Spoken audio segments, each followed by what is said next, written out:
If you're looking for quality food storage for hiking, fishing, hunting, basic survival needs, or just for everyday use, check out our food storage line at carolinaprepper.com.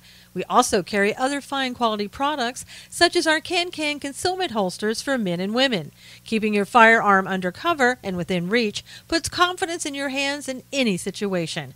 Our products are 100% American made. Check us out today at carolinaprepper.com. Knowles on the news. Susan Knowles.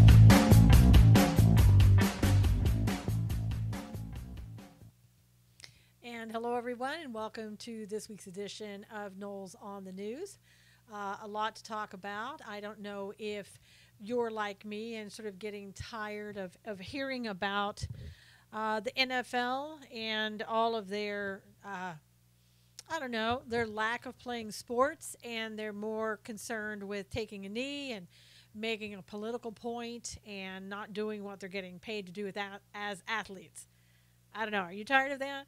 Because I'm getting really tired of it. And I know it's something that, if you talk to different people, they have different reasons why they either support or don't support the NFL.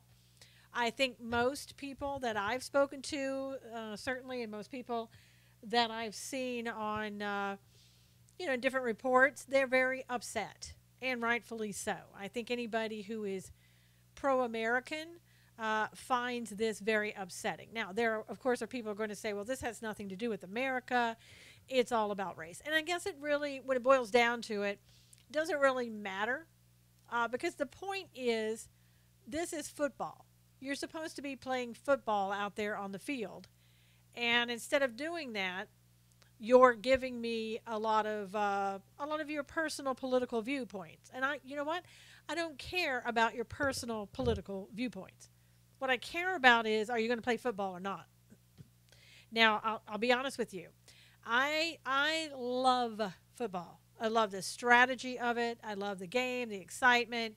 Love to go see the games. Love to watch them on TV. On and on and on. I haven't watched football since Colin Kaepernick took a knee. I turned it off then. When the first person took a knee and started taking up my time with his political views, I said, I'm done. Now, do I care that Colin Kaepernick has a political viewpoint? No, I don't. In fact, I know we differ on that, but maybe he's got another political point of view that I could possibly agree with. I don't know. I doubt it, but let's just say I could. I might even go and listen to him at a rally or something and speak.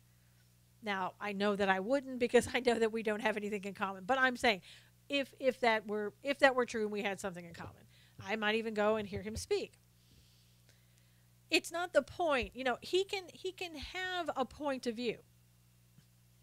And he's also free to take a knee during a game, after the game, before the game, whenever he wants to. He can absolutely do that. This is America. We are free to do whatever we want to do. However, there are consequences for certain actions. See, I think people get confused. When you say he's free to do whatever he wants, they automatically go, oh, that's right, he's got a First Amendment right under the Constitution to take a knee, to express himself. No, he doesn't. And I think that's where everybody gets confused. And I'll talk about that in a little while because it's the most confusing type of issue. Even for some attorneys that I've talked to, they don't get it. My point is, football is not about what you want to do. Colin Kaepernick or Baltimore Ravens, whoever, whatever team that I'm talking to in football who took a knee.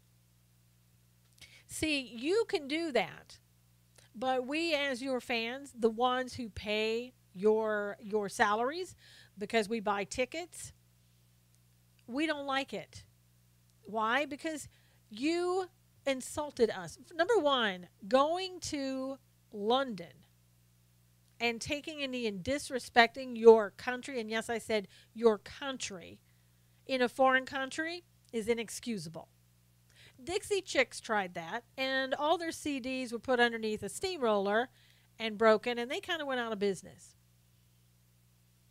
You disgraced your own country, and you stood for God bless the Queen. Why didn't you take a knee during that? Why? Oh, I don't know. I guess you didn't want to embarrass. You didn't want to seem rude to people in London, but it was okay to do that to your own country. So all of a sudden you found a good judgment, like, oh, let's not be rude during a football game. Yeah, and you certainly should have remembered that when you were taking a knee at our football games in America. But no, you didn't. First, that was again inexcusable for you doing that. And for all of you other people who were taking a knee, inexcusable. And I like the fact, to be honest with you, I like the fact that the ratings are way down. And Thursday's ratings, they've already, from last season, they're way down. And they're continuing to drop.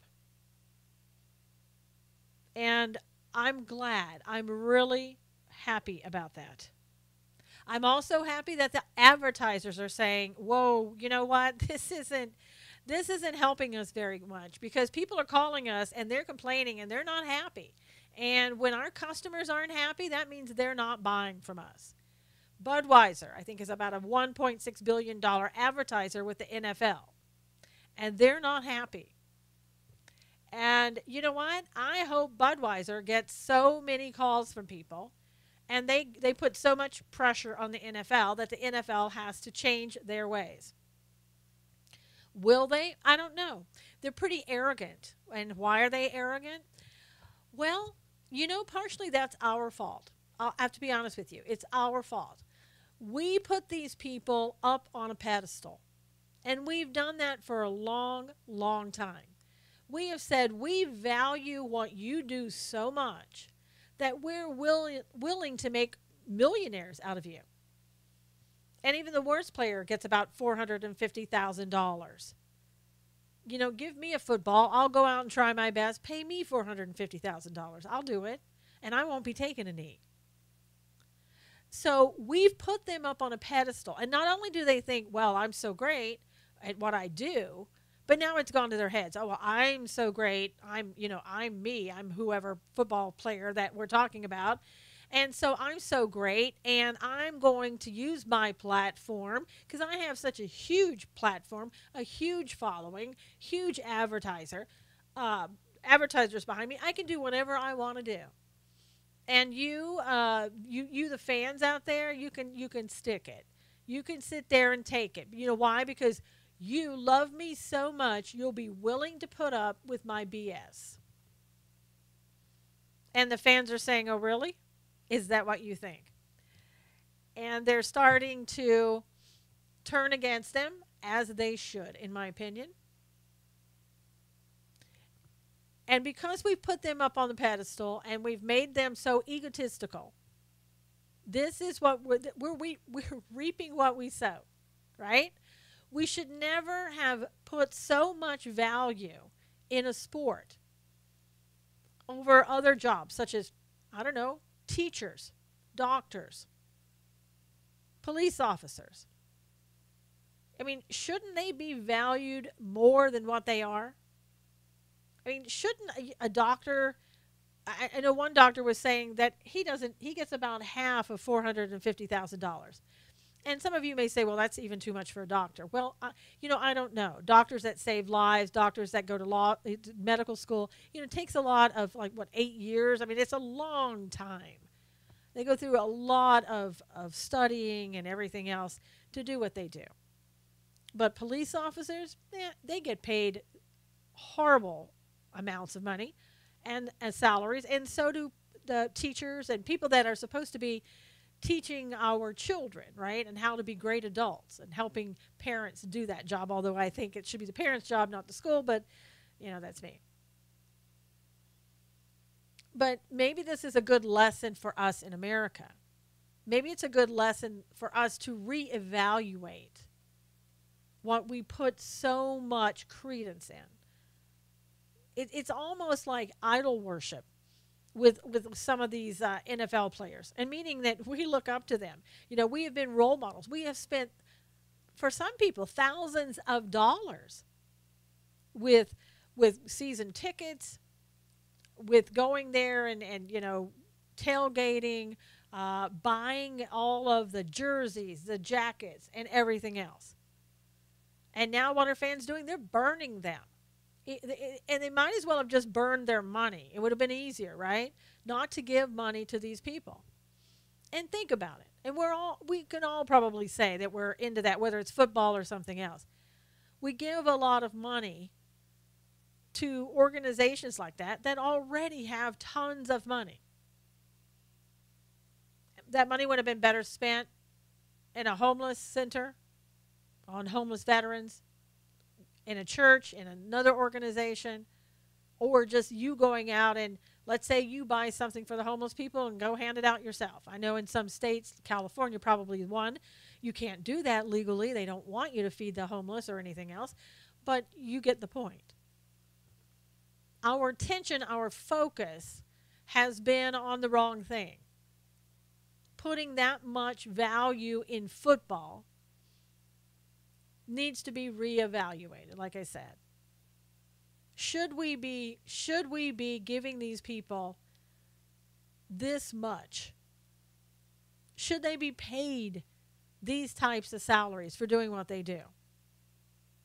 And I heard somebody make an argument yesterday, and it was a valid argument in a lot of respects. Now, they were talking about a lot of people trying to make this all about race, and I get it. Colin Kaepernick started out with that.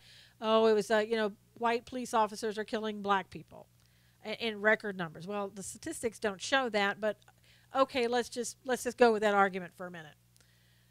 A lot of people are saying, if you look at that, there are predominantly more black players than there are white players on a football field.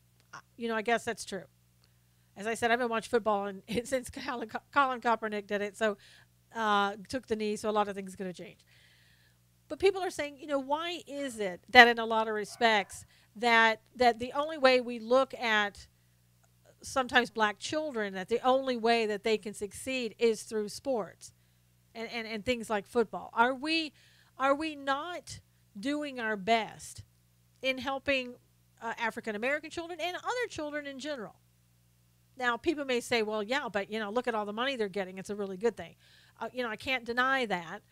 But at the same time, why aren't there more people in general, whatever race that you're from, in the STEM program, in science, technology, and things that really matter, again, that can improve lives? Why do we put so much emphasis on sports and paying those people when we could be improving life for everyone by helping our children learn other industries? And again, I thought it was a kind of a good point that they brought up about that. Now, I know that Jerry Jones, the owner of the Cowboys, he thought he could have it both ways. He thought he could go out there and please the fans and please his team at the same time by locking arms and taking a knee before the game.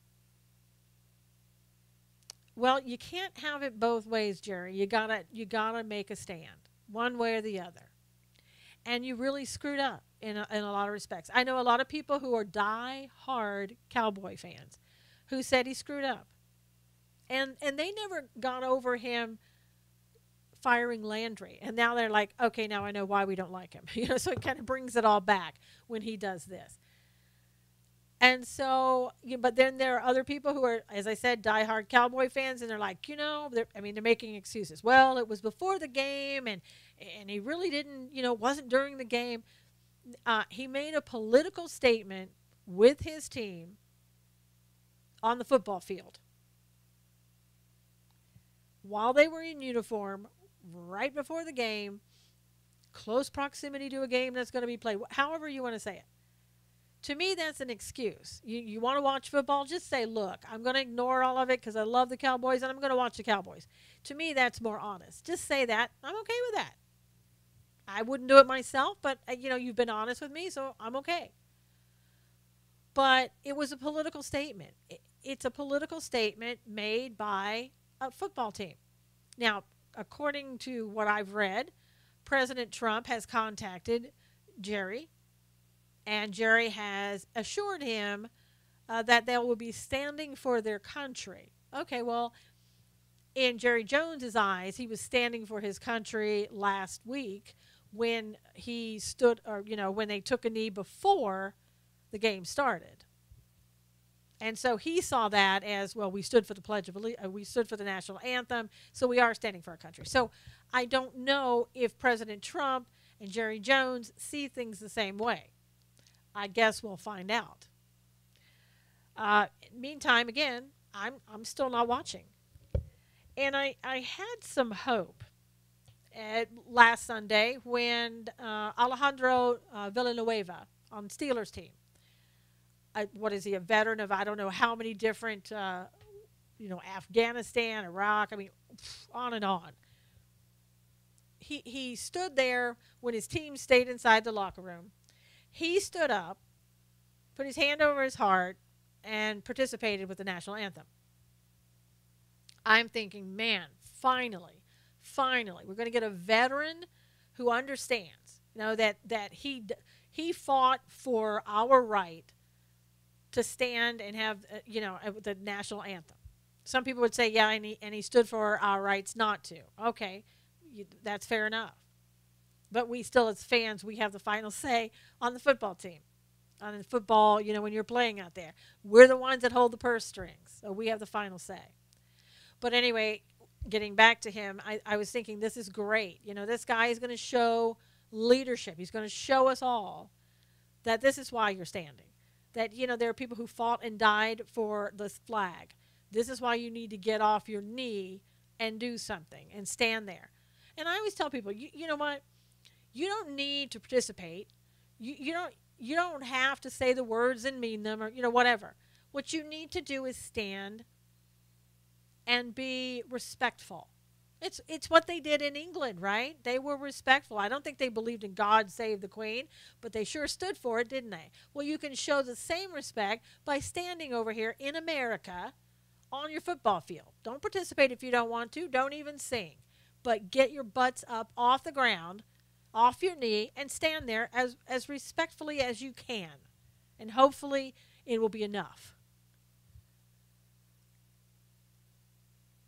But sad to say, Villanueva, probably after enormous pressure from his coach, from his teammates, and who knows who else, probably, I don't know, maybe threatened to let him go.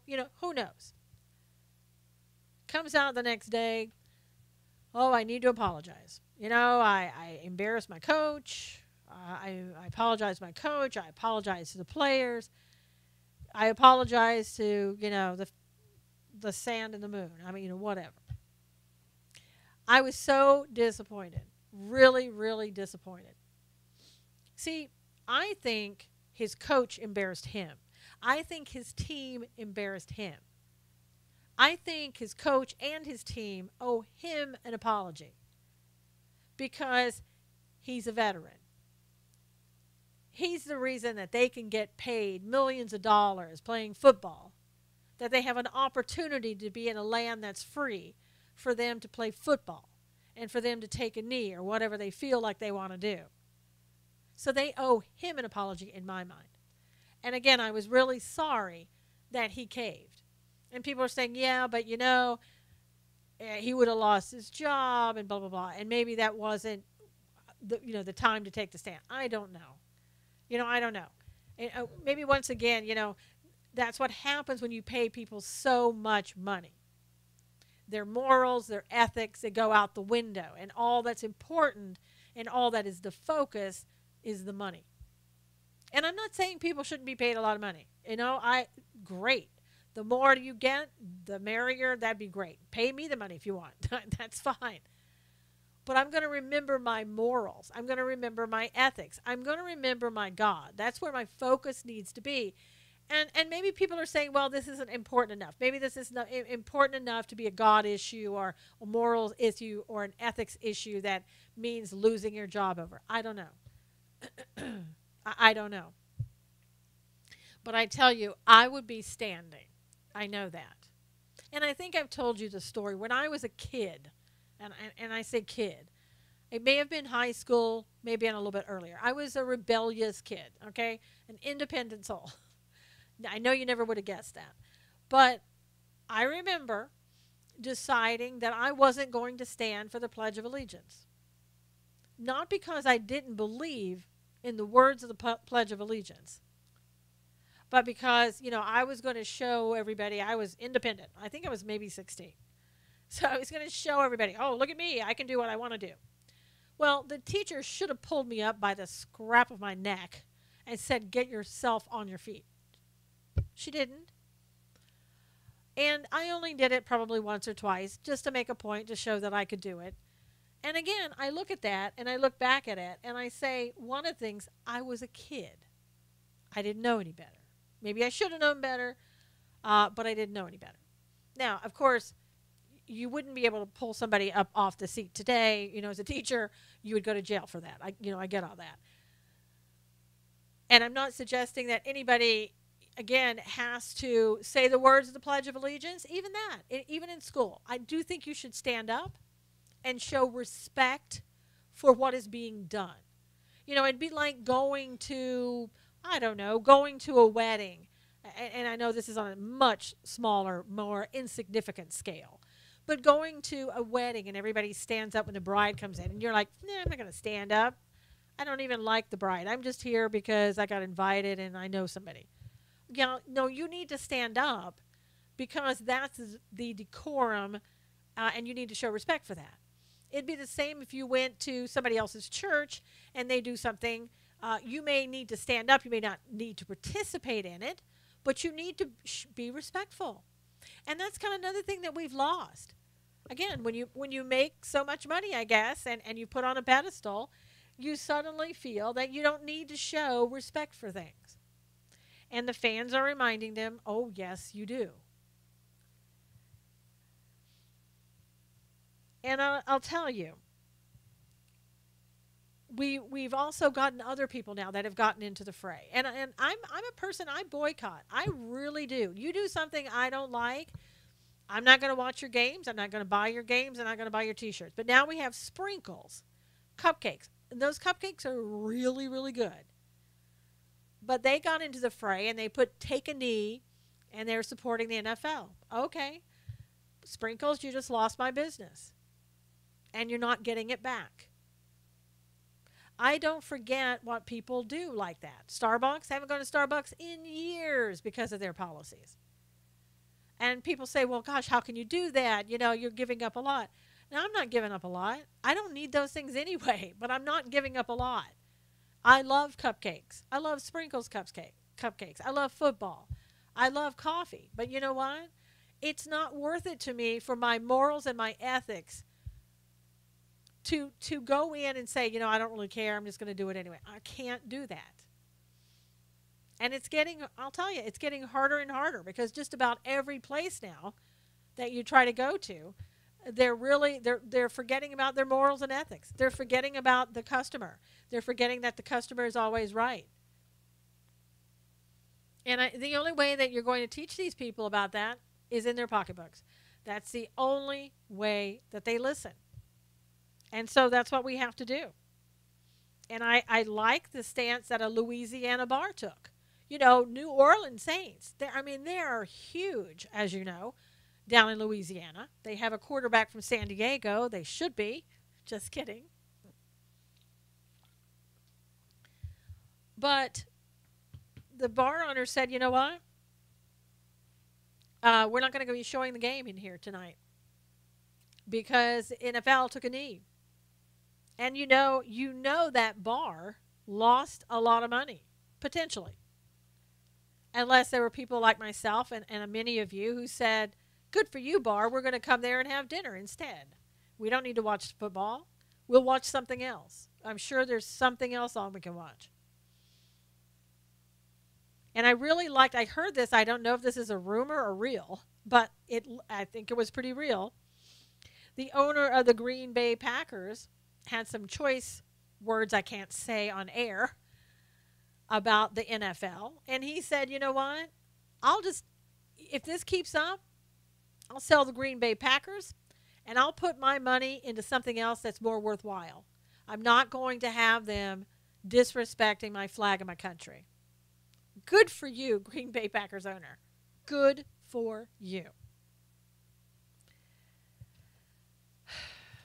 You know, I look at this and I think about, what is it that makes people so angry? Yes, it is about disrespecting the flag and our country.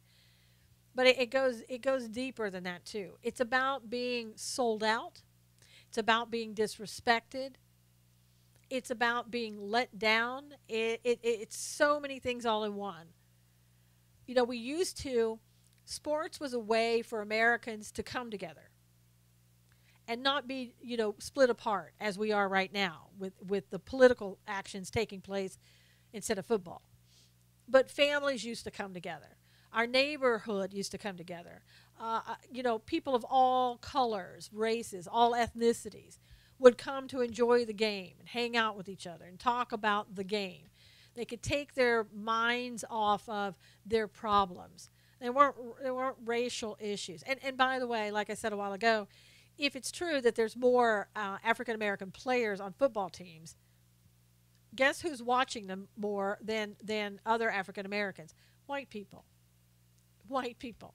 So this whole racist thing, if white people hated black people so much, why are they watching them on football? They certainly don't have to watch their football games. And I find that this is just another tactic for the left to use to push their agenda about racism, about white privilege, which I told you came over into white supremacy now. So you don't hear about white privilege all that much anymore, right? That's a couple of months ago, right? It's in the past, way long time ago. We talked about white privilege. And see, that didn't work, so we had to step it up. We can talk about white supremacy. And I saw this the other day, when Press Secretary Sarah Sanders was answering ridiculous questions, of course, from the press about what President Trump said about the SOBs need to be taken off the field. Now, a lot of people say he shouldn't have said SOB. Okay, I don't know. Yes, it's true. He probably shouldn't have used those words, but all of us were, myself included, not very good of me to do this, I know, but I'm sitting there going, yes, because I'm tired of watching these people do these things. And I say these people, I'm talking about spoiled brats who pretend to be out there trying to make a political point, and while they're getting paid millions, and part of the 1% that the left supposedly hates. But anyway. So I think that, in President Trump doing that, he wanted to make a point because it is an agenda that the left is pushing. Because now that what they're doing is they're saying President Trump, he's a white supremacist. They believed he was a white supremacist before Charlottesville, but certainly after Charlottesville, because he blamed everyone, including white supremacists, but he wouldn't say just white supremacists, showing you all the more that there is an agenda, like black is good, white is bad. And it's like, excuse me. We are all people of the same God. I know some feel that way, some don't. We're all brothers and sisters in this together. Nobody made this about skin color, and I have to say this, until Obama came along. We really didn't hear, but he turned up the juice on that. And so they've all gotten on board of that. The left has gotten on board. And when Sarah Sanders, the press secretary, was fielding these questions,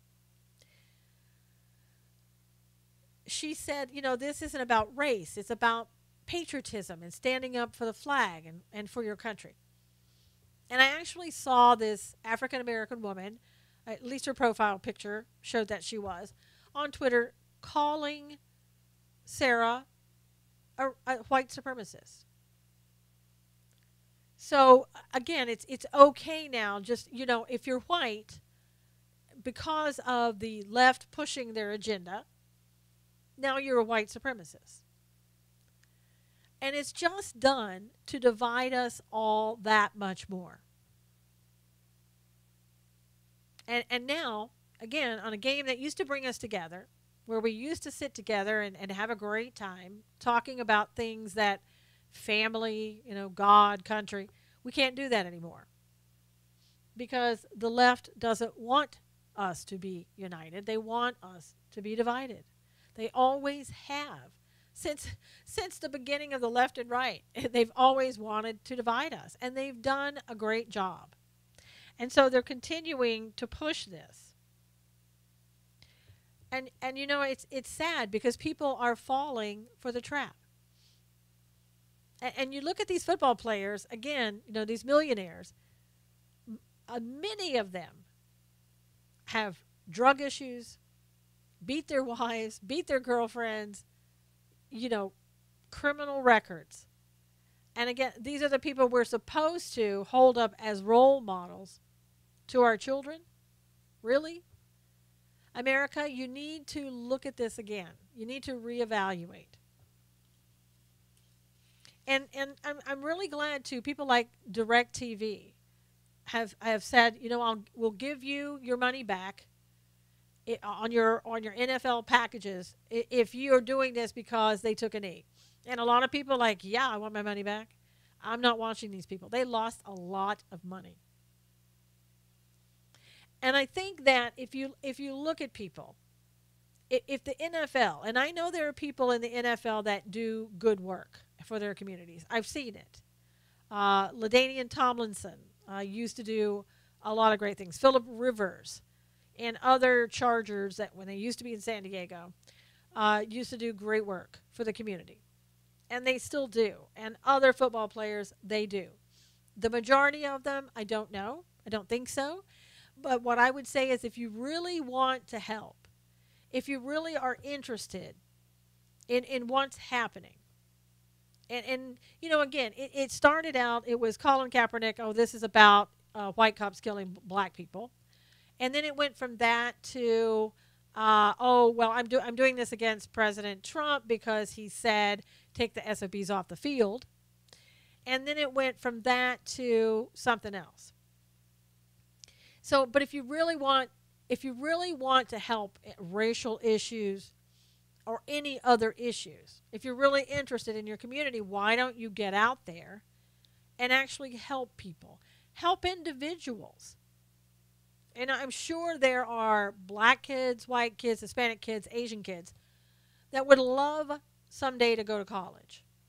Why not pay for their tuition? Why not put that in a trust account for them? Why not take a group of kids and do something with it? I mean, if you're truly, truly, truly interested in changing the world and making a positive difference, your knee ain't going to cut it, as they say. Your knee is going to do nothing. But your celebrity, your money, would be able to help a lot of underprivileged children.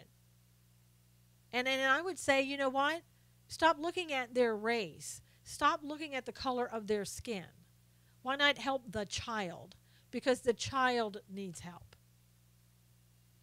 You could spend a lot less time on your knee and a lot more time standing with the children that need your help.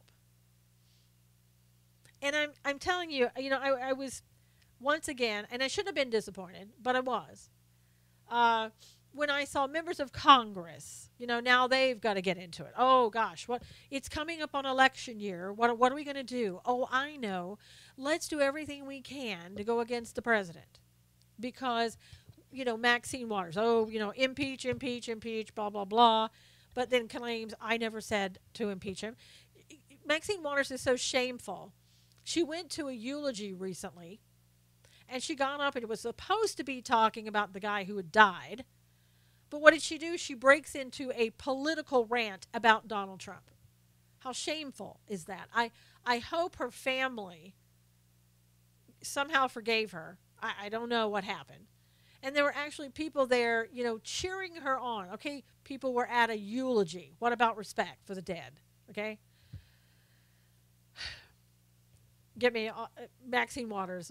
Just like, I should never talk about her. But anyway, uh, Sheila Jackson Lee, Texas. Texas is Maxine Waters, right? You think only California has Maxine Waters? Well, Texas, you got Sheila Jackson Lee. You must be so proud. But Sheila Jackson Lee talked about how Donald Trump came out and said, take the SOBs off the field, whatever. And immediately, what does she say? Well, that's racist. I know, don't try to figure it out, okay? The logic in that is just woohoo. I mean, seriously. Somebody is going to now say, okay, if you're an SOB and somebody calls you that means that person is a racist. And what, of course, she's trying to imply is that a lot of the people who are taking the knee and the predominant players on the NFL, they're black. And so, therefore, if he called him a name, that means he's a racist. And racist equals Donald Trump equals white supremacist equals all white people. Oh, Sheila, shame on you. But then, of course, she gets down on her knee. Oh, I'm going to take the knee too. Oh, great, Sheila. Woohoo, great. Now stand up and try to do your job. Try to do something for Texas instead of being, making a spectacle out of yourself on the House floor. And then she had to top that off, cap it off with, and I talked to one NFL player. Was that an underprivileged NFL player, Sheila, or was that one of the multimillionaires? Which one was it? Of course, she didn't say. But she said that this NFL player said, from now on, he's going to be taking a knee because President Trump insulted his mother. Because President Trump called his mother the B word if he's the son of a B. Oh. And you wonder why we're in the shape we're in America. There you go. If you got an agenda to push, you will make a mountain out of a molehill, as they say. You'll make something out of nothing just because you can, just because you have a platform.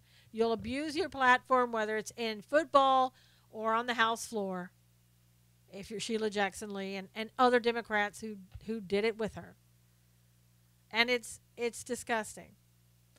I'm beginning to think people in Congress, all they do is they show up and make themselves look bad, and then they go back to whatever state they're from and they do no work. I really don't see them being that productive, ever.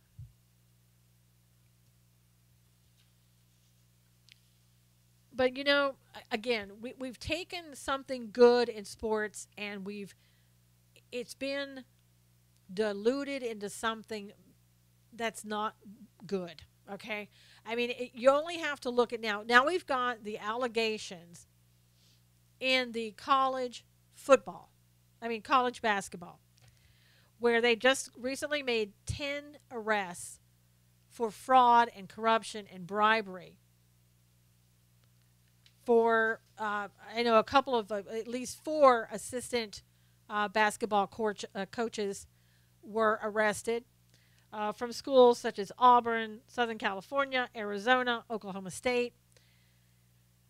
And there was one coach that used to be a former coach at San Diego State University. He's also been arrested. This is where sports is taking us. It's about the money. It's about what can we get off of it. It's not about the sport anymore. It's kind of like where our politics went bad, where Congress went bad, when we had all of this money from lobbying. We weren't doing our jobs. We were filling our pockets, as Congress people. We're not out there for you, the American public. We're out there to see how much money we can put in our pockets. And shamefully, that's where sports seems to be going as well. at least with the college basketball. And who knows how much more is going on we don't know about. So, maybe there's something there. Maybe we should stop watching sports altogether. Maybe we should take sports back to where it was when it started. Kids out there playing on the ball field. Maybe their parents playing on the ball field, and just leave it there. Find something else to invest your money in and your time, because maybe that's just not it. And, like I said in the beginning, a lot of people have said, but this is about free speech. This is about free speech rights. Okay, so let me get back to that. There is no free speech right under the First Amendment on a football team. I hate to break it to you. But there has to be, in order for the First Amendment to be invoked, there has to be a public entity, state, federal, local level, some type of government involvement. There's no government involvement on a football field. And unless you want to make the argument that there's government subsidies in football, perhaps, maybe it's a slight argument. I really don't think it's going to stand, but my major point is this. People say, well, they should be allowed to do what they want. You have free speech. You have a right to do whatever you want to in a free country. We're still a free country. If you want to go out in the middle of the street at 2 a.m. and start screaming your lungs out, you have the absolute right to do that. Problem is, there are consequences for those rights, right? And it has nothing to do with the First Amendment, by the way. It's just your right as a human being to be able to do what you want to do. You can go out and do it, but you can also be arrested. Football players can go out and do it, but they can also lose fans.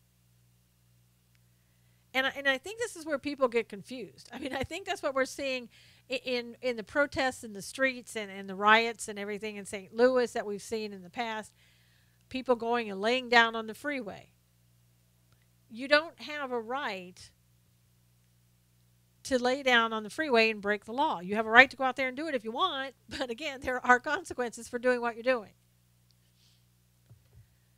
And I tell people, why don't you go to work, take a knee today, and tell them the reason you're taking a knee because you're protesting and that you have a free speech right to do so. Now, after they've told you to clean out your desk and have escorted you outside after you've been fired, then maybe you'll understand what free speech means. And if it's a private company, good luck. Good luck on getting your job back. Unless there's some, employment laws that were broken or whatever, you're not going to you can't go up against a private company and say you have First Amendment rights, because there is no First Amendment involvement invoked on a non-public, non-government company. And when I say public, I'm talking about something like a public college, like a UC system. That invokes the First Amendment if you're trying to speak on a publicly run college, not a private one, but a public one. So again, I think that's where people, they misunderstand. And even in your First Amendment rights, there are exceptions. And people can't understand that. There are restrictions. You can't yell fire in a theater because you feel like it. You have a First Amendment right maybe to do so, and a free speech right to do so, but you can't do that. So anyway, it's amazing how the left also wants to tell you that they have free speech rights, but they don't want you on the right to exercise yours. Case in point, there was a woman that called herself Christy that was on campus in Ohio for the Students for Life rally. Now, Christy wanted to get up and tell her story about how when she was 16 with a 21-year-old boyfriend, she became pregnant and went to Planned Parenthood looking for a solution. She said that at Planned Parenthood, they told her, What's inside of you is just a blob. It's nothing. You need to take it out as fast as possible. We'll take care of it for you. And Christie had an abortion. This was back in 1972. And she was trying to tell the crowd that she became depressed. It was a horrifying experience for her. She was young and went through with the abortion. She even contemplated suicide. Now, Christie has a right to tell her story. But those around her wearing "I support Planned Parenthood, I love Planned Parenthood" t-shirts, holding signs, felt otherwise. Instead of showing Christie the respect for her free speech rights, she was quickly crowded around the podium. Those people holding the signs, "I love Planned Parenthood," and wearing the t-shirts, "I love Planned Parenthood," quickly surrounded her and started yelling over her, "My body, my choice." And so Christie wasn't given the respect that those on the left would want to have when they're saying, "My body, my choice." Christie couldn't tell her story. So it doesn't go both ways. The left, in pushing their agenda, they really feel that they have a right to stop your speech if it doesn't coincide with their speech. If you're not in agreement with what they believe, then you don't get free speech rights in their minds. Now, of course, we know that's not true, but that's the way they feel. And so it's a good example of why we need to, be aware of our rights, why we need to exercise our rights, and why we need to do so lawfully. And hopefully Christie will be able to tell her story that somebody will be able to listen to, and it will prevent somebody from getting an abortion. But not if those who love Planned Parenthood have their way. Very, very sad day that was. Now, I wanted to also talk a little bit about the election that went on in Alabama. I've had a lot of people that talk to me and say, what exactly is going on? Why did President Trump come out and support Luther Strange, instead of Roy Moore? And they have a good point. I mean, if you listen to Roy Moore, he is pro-choice. Pro-life, not pro-choice, pro-life. He's a Christian. He's the judge that demanded that the Ten Commandments. He didn't remove the Ten Commandments as they wanted him to remove them in the public place. Lost his job, doing that. And so you would think that President Trump would be right on board with him. So it was strange that he was for Luther Strange. My breakdown is this. When President Trump was at the rally in Alabama and there to support Luther Strange, he talked about how when he had called everybody else about health care, they had said, well, that sounds great and I'd love to do it, but I'd love for you first, take my family, meet them for lunch, let's have dinner, blah, blah, blah, blah, blah. And when it came to Luther Strange, he was the only one who said, you know what, Mr. President, you've got my back. You're the president and you have my support.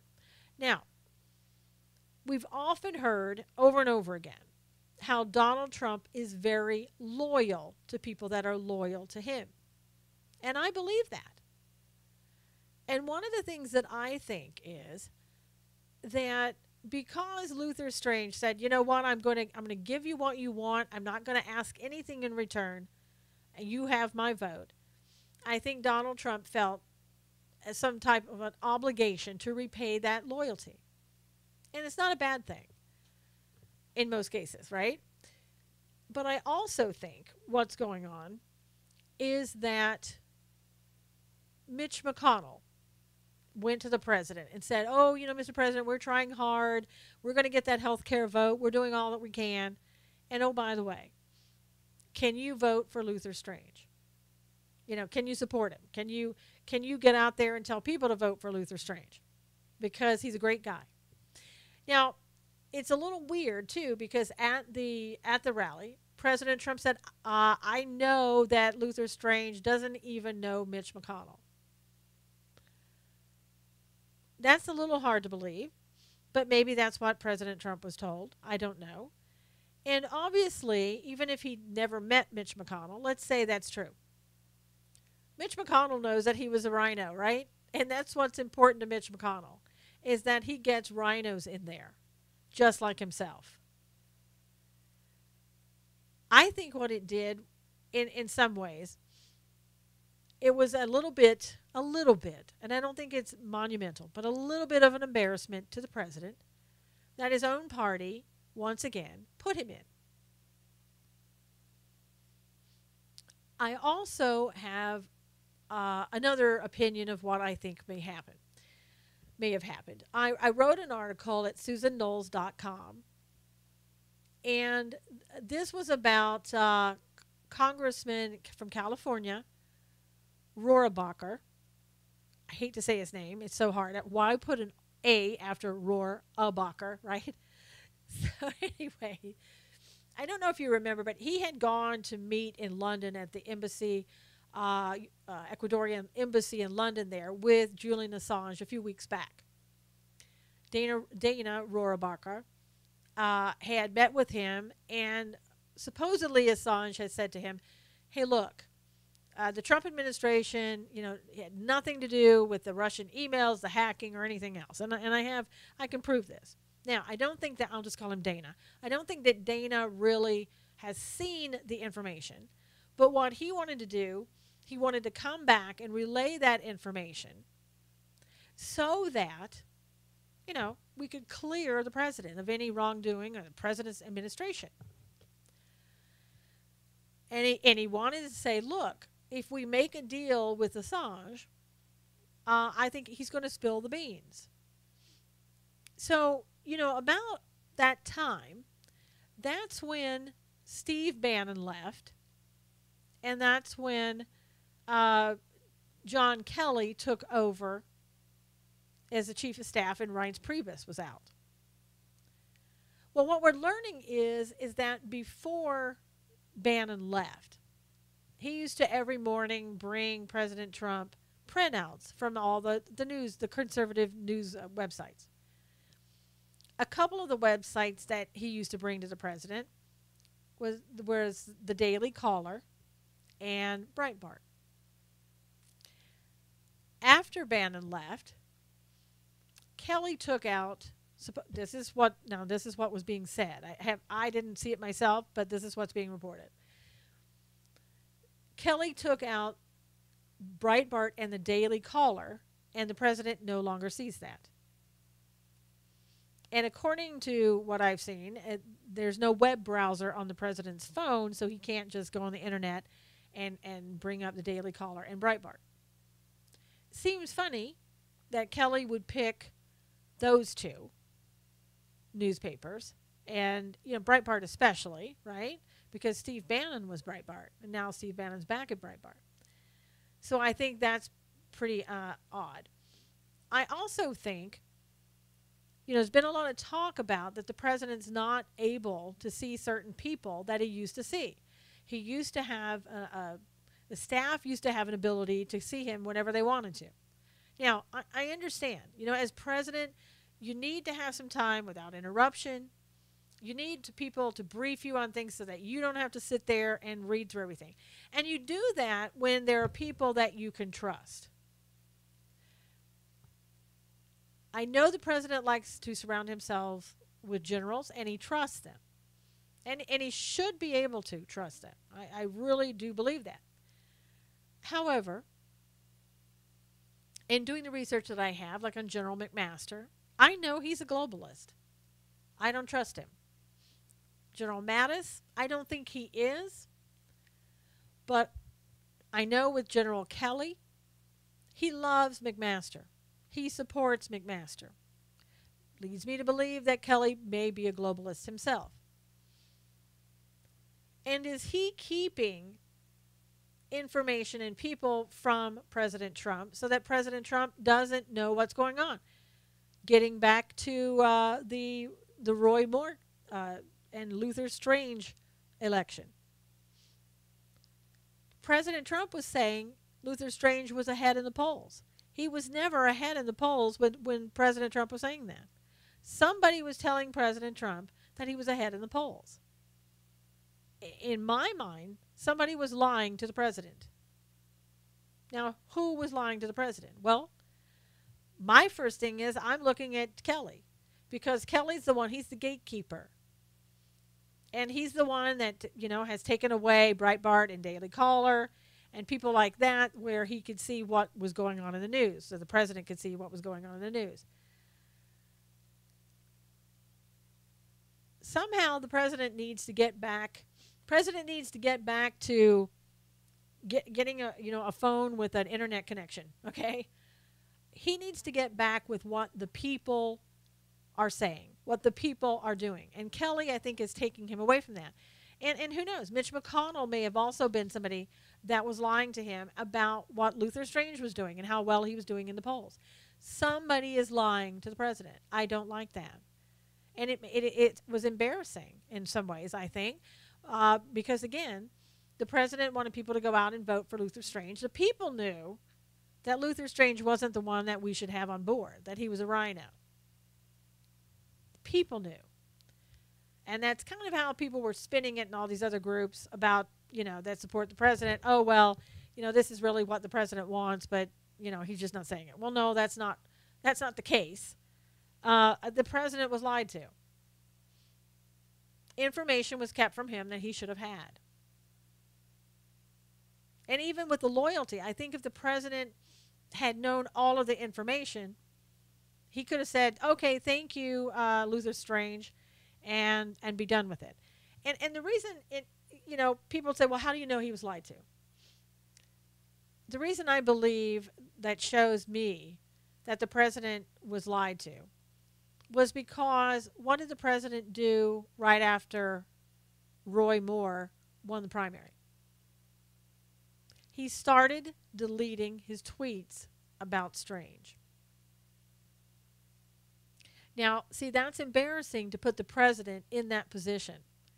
And I think, the president, had he not felt a little embarrassed and not known that he was lied to, he would have left him up. It would have been no big deal. And, of course, now that he's done that, it's become the news of the day. I'm surprised it's not more heavily reported on, but it's being reported that he deleted those tweets about his support for Luther Strange. So, all in all, that being said, we need to get the president back in contact with us, and knowing what is going on, he needs to stay with the people. He got elected because of the populist viewpoints, the nationalist viewpoints, and he needs to continue on with that. I know he thinks that John Kelly is doing a great job, and in a lot of respects, I'm sure that he is, but he also needs to look out, and we need to look out for him and have his back. And it's going to be tough, but I think in a lot of respects this may, in a small way, have taught the president, a little bit about who he can trust and who he can't trust. And maybe this needed to happen in something that wasn't really extremely important, although every election is important.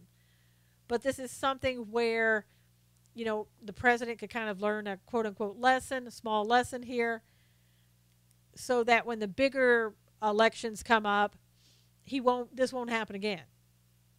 I think that he's probably starting to figure out that Mitch McConnell is going to tell him what Mitch McConnell wants him to know, and is going to try to get what Mitch McConnell gets.